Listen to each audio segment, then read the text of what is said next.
P D M کی تحریک شروع، فوری الیکشن کا مطالبہ۔ کراچی کے ریگل چوک پر اپوزیشن اتحاد کا مظاہرہ۔ فضل الرحمان نے خطاب میں کہا، ناجائز حکمرانوں کو بحیرہ عرب نے غرق نہ کیا تو پاکستان کی بقا کا سوال پیدا ہوگا۔ ہم بھیک مانگ کر گزارا کر رہے ہیں، اسلام آباد تک جائیں گے، ملک کی بقا کی جنگ جیتیں گے۔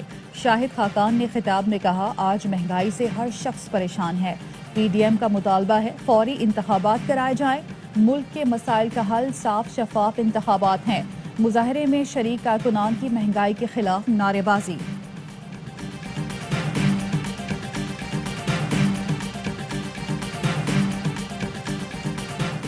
مولانا اپنی سردیوں کی ایکٹیویٹی کا شوق پورا کر لیں، الیکشن کے لیے 2 سال انتظار کرنا ہوگا۔ فواد چودھری کا رد عمل، کہا پی ڈی ایم سیاسی لاوارثوں کا ٹولہ ہے، اس کا کام دھوکہ دینا ہے، لانگ ہو یا شارٹ مارچ ہمیں فرق نہیں پڑتا۔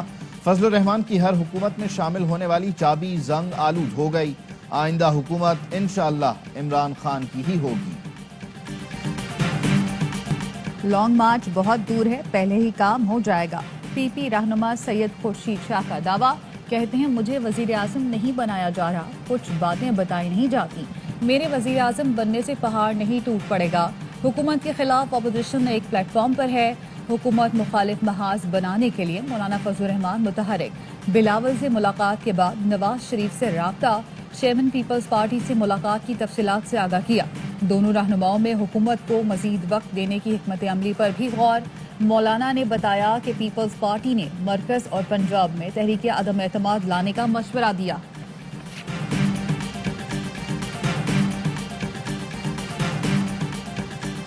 حکومت کو کوئی خطرہ نہیں، اپوزیشن نے احتجاج میں دیر کر دی، اب تو یہ الیکشن مہم ہے۔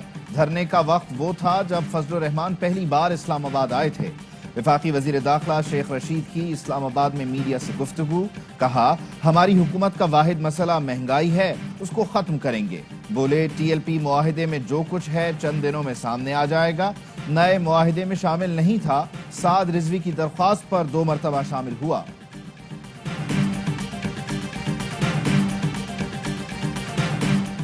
حکومت کی اتحادی مسلم لیگ کاف کے پی ٹی آئی سے شکوے شکایات۔ پرویز الہی کہتے ہیں 3 سال سے ہم وفاق اور صوبے میں ساتھ چل رہے ہیں، ہم ان کا ساتھ نبھا رہے ہیں لیکن یہ نہیں نبھا رہے۔ پنجاب حکومت کی انتظامیہ کارکنان کے ساتھ ناروا سلوک کر رہی ہے۔ کاف لیگ کی پارلیمانی پارٹی کا اجلاس کل شام طلب کر لیا گیا۔ پی ڈی ایم موسمی بیماری ہے، سردیوں میں نکلتی ہے، مسترد شدہ ٹولہ تاریخ پر تاریخ دے رہا ہے۔ وفاقی وزیر مراد سعید کا کرک میں جلسے سے خطاب، کہا آئندہ سندھ اور بلوچستان میں بھی تحریک انصاف کی ہی حکومت ہوگی۔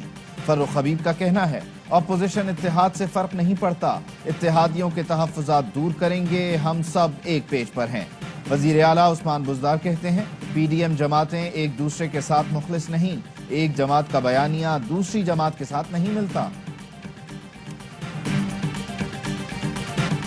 پنجاب میں ڈینگی کے وار، مزید 4 افراد کی جان لے لی، 24 گھنٹے میں 270 نئے کیس رپورٹ۔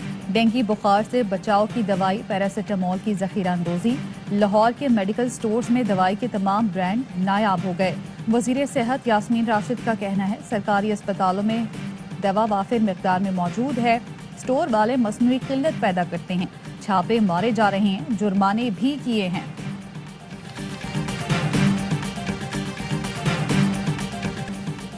گھوٹکی کا پولیس اہلکار بچے بیچنے سڑک پر آ گیا، بچوں کی بولی بھی لگاتا رہا۔ محکمہ جیل کے اہلکار نثار لاشاری کا کہنا ہے بچے کے آپریشن کے لیے چھٹی کے بدلے رشوت مانگی گئی۔ ہیڈ محرر نے 50,000 روپے رشوت دینے پر لاڑکانہ جیل تبادلہ کروا دیا۔ کوئی میرے بچے خریدے تو افسران کو رشوت دے سکوں گا۔ اے آر وائی نیوز کی خبر پر ڈی آئی جی جیل خانہ جات کا نوٹس، اہلکار کو چھٹی دے دی۔ ہیڈ محرر کے خلاف کارروائی کا اعلان، بچے کے علاج کے لیے اہلکار کی مالی معاونت بھی کی جائے گی۔ مولانا فضل الرحمان نے گھوٹکی کے واقعے کا غلط حوالہ دے دیا۔ کراچی میں مظاہرے سے خطاب میں کہا مہنگائی کے ہاتھوں تنگ پولیس اہلکار بچے بیچ رہا ہے، جبکہ اہلکار رشوت ستانی کے خلاف سراپا احتجاج تھا۔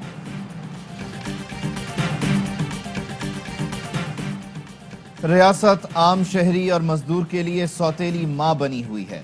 رضا ربانی کا کراچی میں تقریب سے خطاب، کہا ریاست نے بجلی دینا تھی، آپ کو جنریٹر لگانا پڑا، پانی دینا تھا، آپ نے کنٹینر سے پانی لیا، تحفظ فراہم کرنا تھا، آپ نے سیکیورٹی گارڈز رکھے، عام شہری اپنے آپ کو ریاست کا پیپلز پارٹی کا ایک بار پھر کراچی کے لیے نئی بسیں لانے کا اعلان۔ مرتضی وہاب کہتے ہیں آئندہ سال فروری میں 50 بسیں کراچی پہنچ جائیں گی۔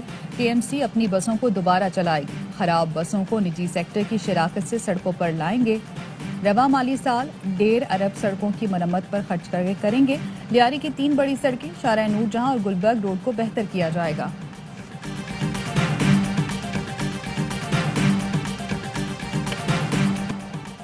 نعمان نیاز اور شعیب اختر میں صلح ہو گئی۔ نعمان نیاز نے غیر مشروط معافی مانگ لی۔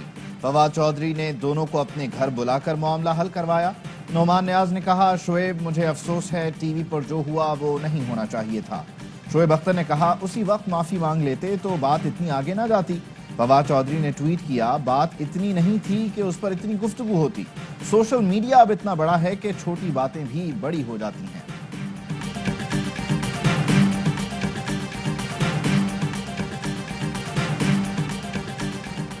میں جیو کی سینئر ترین مینجمنٹ کو بار بار یہ آفر کر چکا ہوں، آئیں پیٹرولیم منسٹری سے لائیو پروگرام کریں، آپ بھی آئیں، ایکسپرٹ بھی اور حماد اظہر بھی اور آپ کا اینکر بھی، لیکن ٹیلی پرومپٹر کے بغیر۔ بدقسمتی سے اس آفر سے خانزادہ بھاگ جاتے ہیں کیونکہ ایجنڈا ایکسپوز ہوگا۔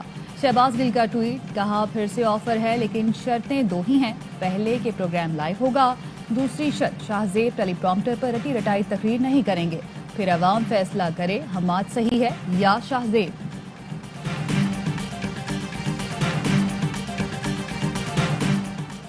اسلام آباد کے سرکاری کالج میں نشے میں دھت ہو کر داخل ہونے والے 4 نوجوان گرفتار۔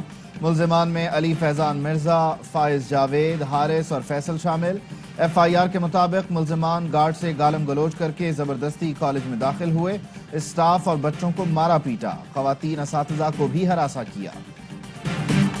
وزیر اعظم کا جنوبی بلوچستان میں ترقیاتی منصوبوں کی سست رفتاری اور ایپکس کمیٹی کا اجلاس نہ بلانے پر اظہار برہمی۔ بلوچستان ایپکس کمیٹی کا ماہانہ اور ایگزیکیوشن کمیٹی کا اجلاس 15 دن بعد بلانے اور 200 ارب کے منصوبوں پر تیزی سے کام کرنے کی ہدایت۔ وزیر اعظم کا تربت ایئرپورٹ کو جلد از جلد مکمل کرنے، گوادر اور تربت میں زیر تعمیر نرسنگ کالجز پر کام تیز کرنے کا حکم۔ کہا بلوچستان میں بکھری آبادی کے باعث مسائل دیگر ملک سے مختلف ہیں، بلوچستان کے لوگوں کی زندگیاں بہتر بنانے کے لیے حل تلاش کرنا ہوں گے۔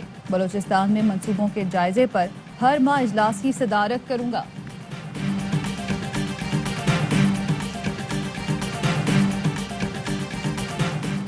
بلوچستان میں فورسز کے آپریشن کے دوران 3 جوان شہید۔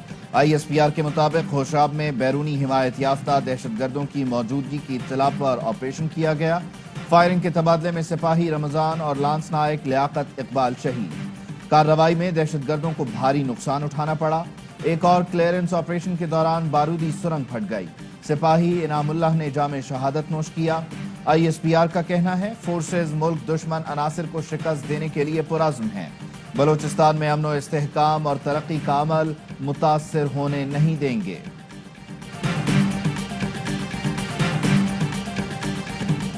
شیخوپورہ میں 6 سالہ بچی کا اغوا کے بعد قتل، ماں نے بچی کے باپ پر قتل کا الزام لگا دیا۔ بچی کے والد سمیت 4 افراد کے خلاف مقدمہ درج۔ اہل خانہ کا کہنا ہے مقتولہ کے والدین میں علیحدگی ہو چکی ہے۔ لاہور میں اداکارہ شیزا بٹ کی گاڑی پر فائرنگ کے واقعے کا مقدمہ درج۔ 2 ملزمان عبدالحمید اور عبدالقادر نامزد اداکارہ کے گھر کے باہر کھڑی گاڑی پر گزشتہ رات فائرنگ کی گئی تھی۔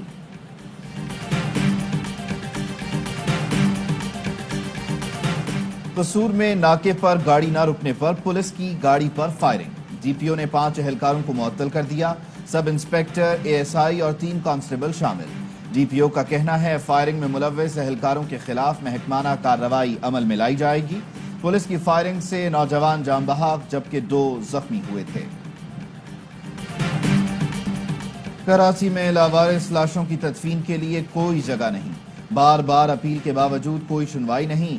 سماجی رہنما رمضان چھیپا نے سوال اٹھایا کیا لاوارثوں کے لیے قبرستان کا مطالبہ ناجائز ہے؟ کیا بحیثیت مسلمان یہ فرض نہیں کہ لاوارث لاشوں کو مکمل عزت و احترام کے ساتھ سپرد خاک کیا جائے؟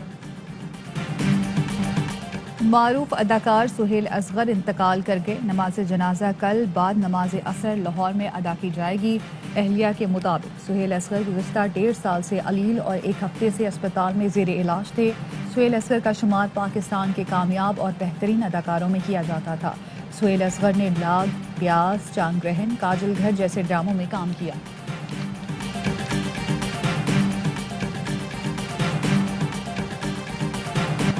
T20 ورلڈ کپ کے بعد قومی کرکٹ ٹیم کا اگلا امتحان. شاہینوں کے بنگلہ دیش میں ڈیرے. کپتان بابر اعظم اور شعیب ملک 16 نومبر کو ٹیم جوائن کریں گے. پاک بنگلہ دیش ٹیم T20 اور 2 ٹیسٹ میچز کی سیریز 19 نومبر سے شروع ہوگی. دنیا کرکٹ کو ملے گا نیا T20 چیمپئن. آسٹریلیا اور نیوزی لینڈ کے درمیان فائنل کل دبئی میں کھیلا جائے گا. دونوں ٹیمیں اب تک ٹائٹل نہیں جیت پائیں. میچ دیکھیے پاکستان کے پہلے HD sports channel A Sports پر براہ راست. ہر لمحہ پرجوش میں آج ہوں گے مہمان گلوکار اور اداکار جنید خان. ہوں گی مزے مزے کی باتیں. ورلڈ کپ فائنل میں کس ٹیم کے جیتنے کے ہیں چانس؟ کرکٹ گرو یونس خان پیش کریں گے ماہرانہ رائے. دیکھیے پروگرام رات 11:03 پر صرف ARY نیوز پر. ہیڈ لائنز آپ جان چکے. خبروں کی تفصیل ایک بریک کے بعد. اہم ترین خبریں اب ایک کلک کی دوری پر. آپ کے پسندیدہ ٹاک شوز ہوں یا اہم ملکی یا غیر ملکی شخصیات کی نیوز کانفرنسز، ہر لمحہ باخبر رہنے کے لیے سبسکرائب کریں ہمارا YouTube چینل. موسم کی صورتحال ہو یا کھیل کے میدان سے خبریں، اپنے موبائل فون سے ملکی اور بین الاقوامی اہم خبروں تک رسائی کے لیے ڈاؤن لوڈ کیجیے موبائل ایپ. باوثوق ذرائع سے مصدقہ خبروں، تجزیوں اور تبصروں سے مستفید ہونے کے لیے وزٹ کیجیے پاکستان کی سب سے بڑی نیوز ویب سائٹ www.arynews.tv. ان سب کے علاوہ پاکستان کا سب سے بڑا فیس بک پیج ہو، سب سے بڑا نیوز انسٹاگرام اکاؤنٹ یا پھر ٹویٹر، ARY نیوز پہنچا رہا ہے خبریں سب سے پہلے آپ تک، تاکہ آپ رہیں ہر لمحہ باخبر.